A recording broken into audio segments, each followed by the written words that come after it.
Eu sempre fui um cara tímido, sempre fui um cara, aquele cara que vai numa festa, que vai num lugar e que fica no cantinho ali, não é o cara que puxa muito assunto. Eu, por natureza, tenho assim uma timidez que foi vencida dominada, né, ao longo do tempo por conta da minha confiança, dos meus resultados e da própria comunicação. Porque timidez não é uma coisa que você resolve, é uma coisa que você domina. Então, a timidez, ou ela te domina ou você domina a timidez. Sim. Então, a vendas é algo que você tem que se comunicar com os clientes e conversar e, de certa maneira, ter uma comunicação mais persuasiva, você trabalhar objeções, você ter argumentos rápidos para você chegar no teu objetivo da venda. Então, isso desenvolve a tua habilidade motora, né? Que a comunicação é um conjunto de habilidade motora e raciocínio e a conjugação das duas coisas. Sim. E venda te exige isso. Então, eu penso que vendendo, eu dei meus primeiros passos com comunicação. Depois eu também liderei times de vendas, formei executivos, dei aulas, palestras internas para os meus times, né? Que a gente tinha que formar pessoas. Em área de vendas você forma, né? Você forma um vendedor, você forma um supervisor de vendas, forma um gerente, um diretor regional. São diversas camadas de vendas que exigem de você uma gestão dessas pessoas. Essa gestão é feita via comunicação. Não é? Então, eu diria para você que esse processo me ajudou a desenvolver a minha comunicação. E como, a segunda pergunta, que foi a primeira, na realidade, como é que, a que ponto eu atribuo nossos resultados à comunicação? A comunicação é a ferramenta principal que você usa para liderar. Você lidera via comunicação. Você vai liderar pessoas, você vai liderar um time, você vai liderar... E liderar, basicamente, o que é? É conduzir aquela pessoa a performar. Liderar não é ser chefe, simplesmente. Não é? Liderar é como você extrair o melhor da pessoa, como você encorajar alguém a ter algum resultado.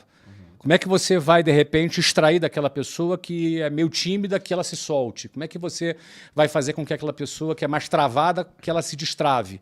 Liderar é ajudar a pessoa a evoluir. E a ferramenta que você usa principal para liderar é a comunicação. Então, sim, com certeza, quando você desenvolve a sua comunicação, você ganha mais ferramentas para liderar. Acontece na tua casa, por exemplo, dos teus filhos ou da tua esposa, falar assim, Flávio, você não está dando palestra. Já aconteceu, Joel. Você aprende com o tempo a dar palestra sem a pessoa perceber que está dando palestra, entendeu? É uma técnica mais avançada, entendeu? Quando você está começando, você dá a palestra e fica, pô, cara, para de palestra, meu filho. Você está pensando que isso aqui é a palestra? Sim. Aí quando você evolui, você dá sem parecer que entendeu? Cara, direto minha esposa fala, pô, isso aqui não é uma mentoria, eu não sou seus alunos. Entendi. Eu não sou... Você não tá numa live. Pô, cara, você é meu marido. E tipo... Depois eu te dou uns toques, então. Não, você me dá uns toques. Meus filhos ainda não têm a...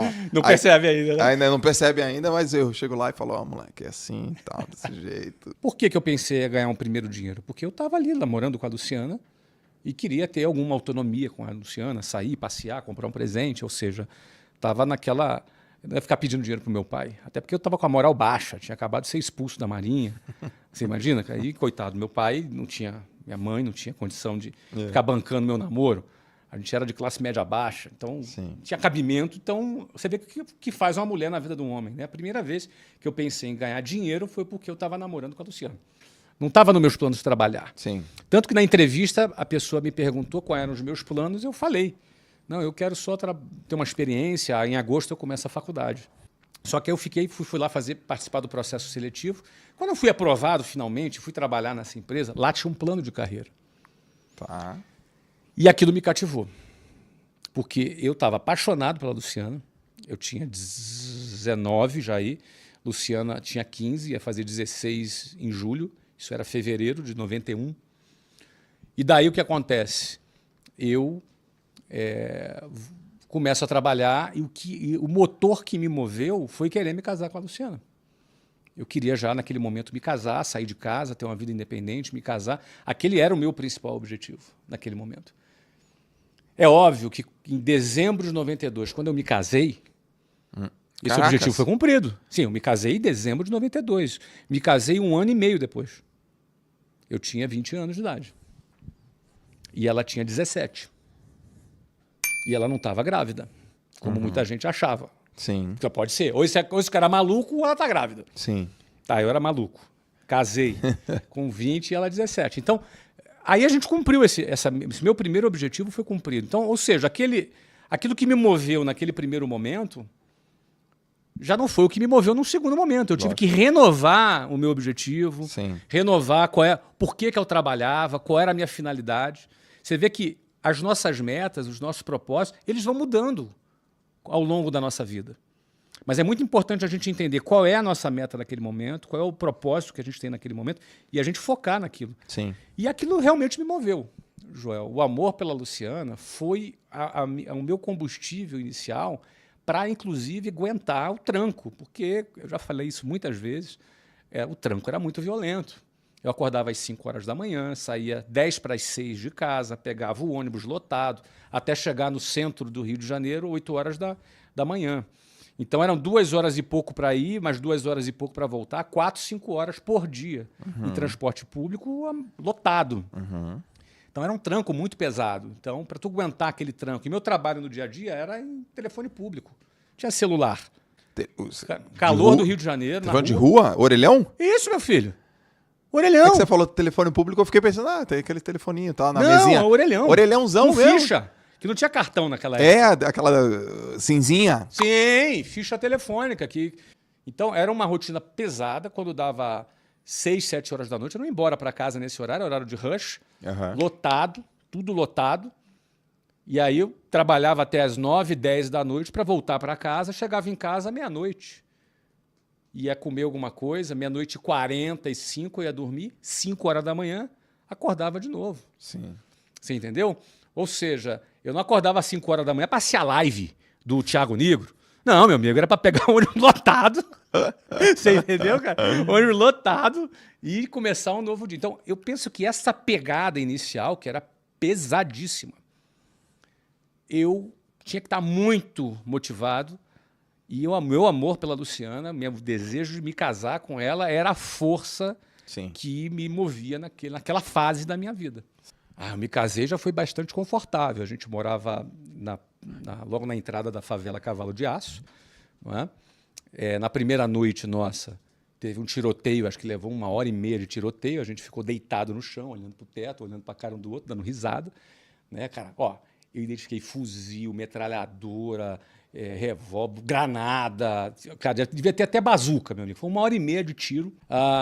Eu lembro que realmente a primeira vez que eu senti assim, uma coisa, um avanço. Que tem um capítulo aí no meio que precisa ser considerado. É que 6 meses depois que a gente se casou, a gente foi transferido para a Venezuela. A empresa que eu trabalhava abriu uma filial na Venezuela em 1993. Era um país espetacular. A primeira vez que eu tive um celular foi na Venezuela. Ou seja, era um país muito mais avançado, rico, super qualidade de vida sensacional. Antes de ter sido destruído, óbvio. E a gente morou lá o ano de 93. Lá eu tive um conforto muito mais, porque como transferido, fiquei num apartamento bacana pela empresa, perto da empresa que a gente trabalhava.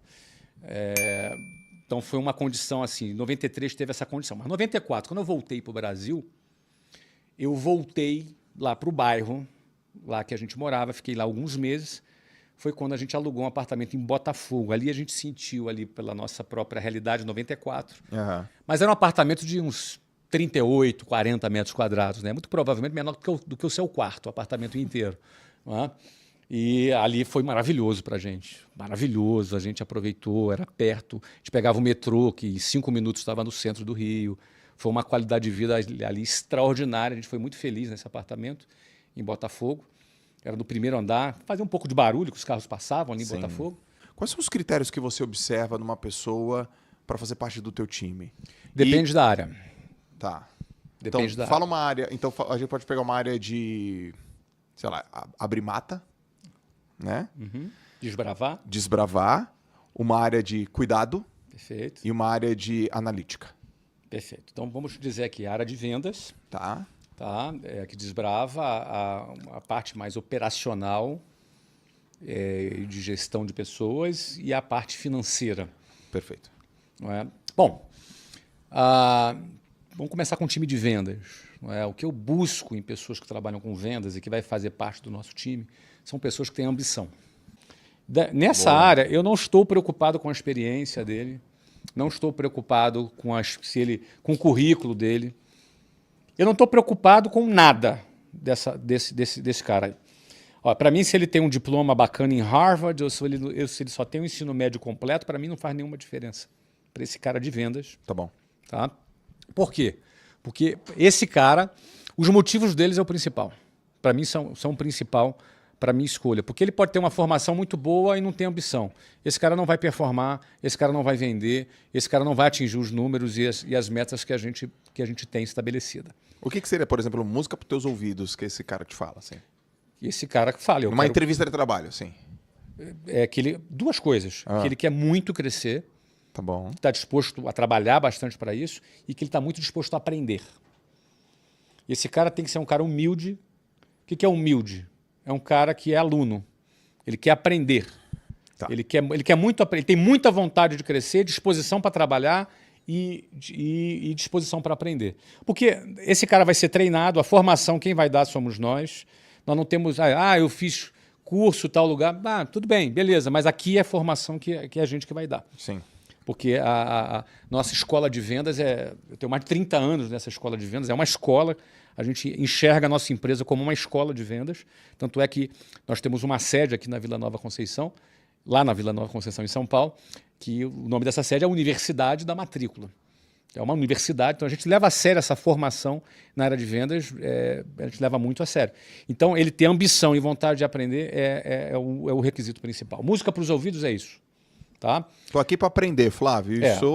E não adianta o cara falar isso porque ele ouviu agora eu falando e vai lá repetir, porque a gente também consegue distinguir. Você vê. A gente consegue distinguir o que é e o que não é. E aí também, se o cara for muito bom ator para dizer isso, na hora do vamos ver, a gente vai perceber. Porque na hora que começa a venda, você vai perceber. Ele até quer, mas qual é a resiliência que ele tem?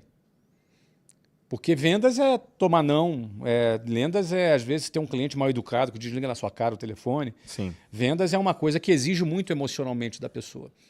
Então o comportamento dessa pessoa, aí no dia a dia, o comportamento dela, como ela se mantém firme nesse mesmo objetivo, porque o cara às vezes começa cheio de gás, no terceiro dia o cara está todo mocorongo. Sim. Porque o cara não conseguiu um determinado resultado, o que é natural quando você está aprendendo.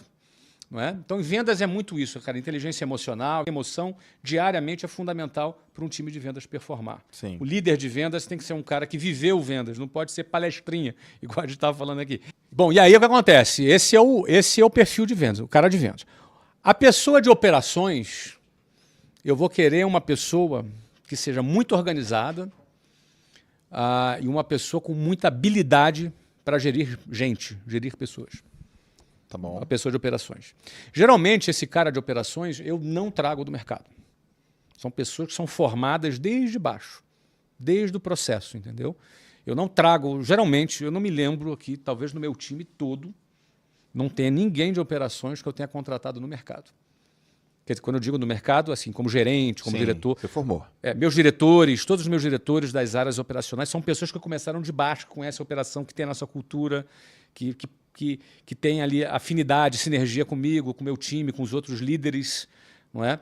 Então, o cara de operação, a principal capacidade dele é gerir pessoas, porque é um motor de gente, o motor são as pessoas.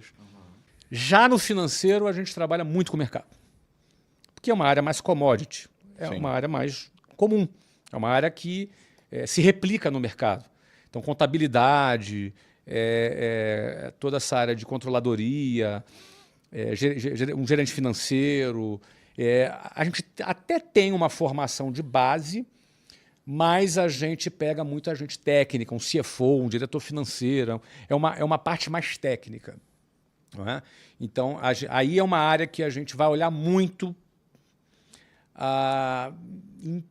em último plano, olha assim currículo, olha experiência, mas principalmente o que esse cara realizou, do que ele participou, se ele participou de um M&A, se ele participou de um IPO, se ele participou de aquisições, fusões, enfim. Legal. Não é? Qual é a experiência que ele teve, que aí ele pode agregar ali no nosso time. Né? Área de tecnologia, mesma coisa. Tecnologia, por exemplo, a gente olha o que o cara realizou. Porque às vezes o cara tem um diploma, mas não realizou. Às vezes o cara não tem um diploma, mas realizou muito. Porque tecnologia, hoje em dia, as linguagens, elas mudam tanto, é tudo tão dinâmico na área de tecnologia, que o que o cara está realizando e já realizou, naquilo que ele está trabalhando naquele momento, conta mais. Eu nunca penso, Joel, que meu filho tem que fazer o que eu faço. Eu penso que ele tem que ter sucesso naquilo que ele quer fazer. Ai, cacete. Entendeu? Saquei. Eu não quero que ele me suceda. Eu quero que ele faça o que quiser da vida dele com sucesso. Eu não quero que ele me suceda. Eu quero que ele tenha um sucesso grande. Ele tenha uma sucessão. Aí o que ele vai fazer? Não importa, cara. Eu quero ser artista plástico. Vai ser. Eu quero ajudar a preservar as baleias. Vai ser. Vai trabalhar numa ONG. Você trabalhou numa ONG? Trabalhei. Começou a tua vida assim? Sim. Então, eu quero trabalhar ajudando meninos de rua. Vai fazer o que ele quiser. Ele tem que fazer o que quer fazer. Eu penso que grande parte das empresas são sucedidas, muitas não são bem-sucedidas. Até quebram, até fracassam. Porque, primeiro, nem sempre o teu filho vai querer fazer e vai se interessar por aquilo que você quer. Nem sempre ele vai ser competente nas mesmas áreas que você é competente. Às vezes ele vai ser em outras. Perfeito. E por que impor isso? Esse é o dilema de muitas famílias, muitos jovens. Né? Eu gosto da ideia da liberdade, da pessoa poder escolher o que ela quer fazer, aprender a fazer. Sim. E por aí vai. Né? Você curte ler, cara? Você curte, você tá lendo o quê? Cara, não tô lendo nada nesse momento. Eu gosto de ler, sim. Mas leio muito menos do que gostaria. Não é? Mas eu leio mais de forma esporádica, porque eu sou muito mais faço muito mais pesquisa sobre aquilo que eu estou vendo no momento, Entendi. que eu gosto de fazer no momento. E estudando o fenômeno, como funciona esse fenômeno da polarização, a gente vê que as redes sociais têm uma participação muito grande nisso, porque os algoritmos te oferecem só aquilo que você quer ver. Então você acaba polarizando mais. Aí eu vi 2 documentários na sequência. Um é o Dilema das Redes, que fala isso com profundidade, mas tem um outro muito interessante, que era Beyond the Curve, que era, não sei como é que é em português, a tradução é Além da Curva, né? Uhum. Mas que era um documentário sobre grupos que acreditam que a Terra é plana. E um documentário muito interessante porque ele mostra os bastidores de como é o processo de você acreditar em alguma coisa na internet, por mais idiota que ela seja. Uhum. Não é? Não que eu esteja dizendo que Terra plana é alguma coisa idiota, mas não que eu não esteja dizendo também. Certo. Não é? Mas, de qualquer forma... Eu acho que eu já vi esse documentário. Netflix? Não me lembro se foi Netflix. Talvez sim. É Beyond the Curve. Sensacional como é o processo, a experiência que foi feita no final, como ele termina. Mas como é esse processo? Esse processo me interessa muito, porque me interesso muito por como as massas elas se comportam, né? Como é esse processo de movimento de massa e como ele acontece, que é um fenômeno muito interessante. Então então vou te indicar um de fenômeno de massas. Qual?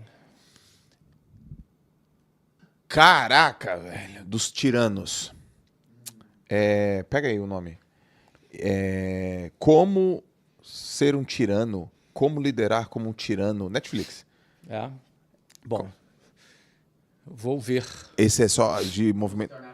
Como se tornar um tirano. Bacana. É sobre como que os movimentos de massa eles ocorrem, só que na tirania, assim. Eu acho que isso tem muito a ensinar quem trabalha com marketing, com vendas. Porque o que acontece? É como o processo de decisão ocorre, como o processo de compreensão de uma ideia, por mais absurda que seja, ela ocorre, não é? Porque a gente vive esse mundo e, na minha opinião, não tem volta. Esse é o mundo que a gente vive, talvez até fique um pouco mais agravado, porque as pessoas estão tão carentes de acreditar em alguma coisa que estão dispostas a acreditar em qualquer coisa.